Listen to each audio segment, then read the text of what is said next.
guys, welcome to Beard's Eye View, and this is going to be what I thought for the first teaser trailer for Morbius. Before we begin, don't forget to like and comment down below, subscribe and ring the bell to be notified whenever I do videos. I do them every single Wednesday, so make sure you keep a lookout for that, and also check the poll above my head to let me know what you thought of the trailer. Morbius, something that I'm kind of not that bothered about, to be honest. At the start I wasn't really bothered, but this trailer kind of got me a little bit more interested, given like with the certain things that they did in this trailer to kind of get you interested in the film.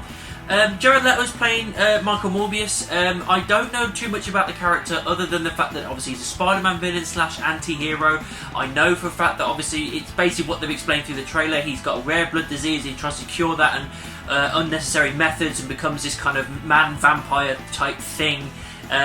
With a bloodlust and echolocation and super strength and speed, all of that is shown through the trailer as well. Apart from that, I don't know much of the character other than those little basic points, but I'm a lot more intrigued from this trailer than I thought I would be. It's quite generic as a trailer. It's basically the kind of scientist person doing what he experimenting on themselves to cure something for the greater good, and then it all goes wrong and they become a bit of a dick and that kind of stuff. It's generic stuff, but from what I saw, it's got me very interested. Jared Leto is playing Michael Morbius, as I've said, and he looks like he's ripped in this as well, because you know when you're in a superhero movie, you got to be ripped regardless. But I like the fact that there's two separate parts of his physique in this trailer, which means that he threw himself into this role where he's pale, weak, thin. At some point he's even on crutches as well because of this blood disease, and then obviously once he gets taken over and becomes this vampire thing, he's ripped to shreds. So that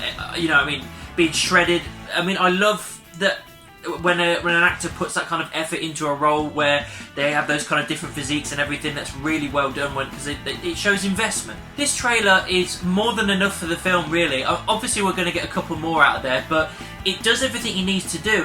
It gives you a rough idea of the story and the characters and teases you on a couple of bits, and that's all you really need. We know for a fact that he's obviously struggling with this blood disease. He can't walk properly. He goes to unnecessary methods, which I love. When he goes to a different country, gets all these bats and everything, gets bitten by them and whatnot, and that's how he becomes this vampire guy. And then obviously all the things go wrong from there on. I love the fact that also it's based in this Spider-Man universe type thing, but loosely. They said even brought from the studio from Homecoming, Far From Home, and Venom. And then there's things that they do in this trailer as well that makes you think that they are going to be using Tom Holland's Spider-Man in the future. One of them is Adrian Toombs, the Vulture, appears at the end of the trailer as like an end credit scene type thing. Right at the very end, he even says, "Oh, you got tired of doing the good guy thing, and what's up, Doc?" And the little scene I love, and you see him there in his white suit. Looks like he's recently broken out from the prison that he's in at the end of Homecoming.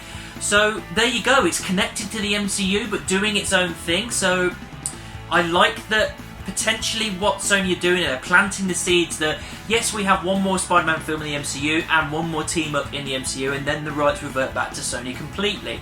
I think that what Sony are doing are slowly building up towards the Sinister Six, and apparently it's something they wanted to do for a while. They were going to do it in Amazing Spider-Man, and obviously that flopped big time. So they're potentially doing it here, and I'm all for that because there's a nice mixture there. You've got Adrian Toombs, you've got Vulture, you've got Scorpion, you've got Venom, you've got Morbius, potentially Mysterio if he's still alive, which we never get a full confirmation that he's definitely dead. And then you can add in Doc Ock and Green Goblin and get your Sinister Six together. It's a nice mix. So I like the fact that if that's what they're doing, they're thinking about it. They're going, right, well, we're going to be doing this in the future. Let's plant the seeds. Let's tease that it's all together.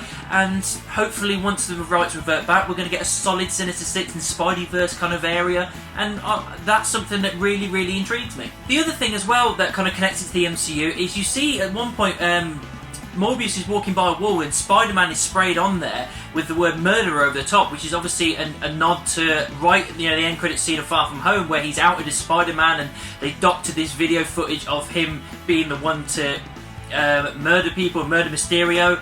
Obviously Jameson gets hold of it and whatnot, so that's obviously a link to that. Fine with it. Although it's a little bit weird that the choice of Spider-Man they put on that wall, because it looks like the Sam Raimi Spider-Man, but as people have pointed out, it's from a picture from the video game, the Sony one. So it's just, people are going nuts with this, like saying, oh, is it all like a massive Spider-Verse thing? They're all interconnected. We're going to have like all 3 Spider-Mans together at some point.